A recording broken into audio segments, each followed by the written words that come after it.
ఈరోజు మీరు చెప్పండి, గుండె మీద చేసుకొని దేవుని మందిరంలో ప్రార్థన జరుగుతున్నప్పుడు తప్పించుకునే మనసు ఉందా, లేకపోతే పాలు పంపులు పొందాలన్న మనసు ఉందా? పిల్లలైనా పెద్దవాళ్ళైనా అందరూ చెప్పండి, ఒకసారి మీ మనసుతో మీరు చెప్పుకోండి, లేక దేవునితో చెప్పండి, ప్రభువా హృదయపూర్వకంగా నేను చెప్తున్నాను, నాకు నీ మందిరంలో సమయాన్ని గడిపే మనసే ఉందయ్యా. మీరు ఎందుకు రావట్లేటప్పుడు?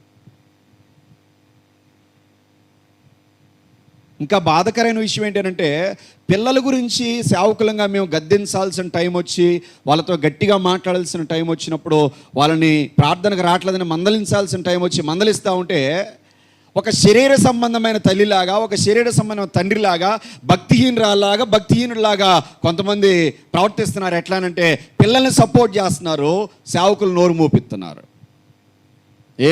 మేము బాగుపడతాం మీ పిల్లల భక్తిలో ఉంటే? అమ్మా, మీ పిల్లలు మంచి భక్తి పరులు అయితే బాగుపడేది మేమా? ఎవరు బాగుపడేది? చెప్పరాదు నోరిపి. అమ్మ, ఎవరమ్మా బాగుపడేది? మీరా, మీ పిల్లలా, మేమా?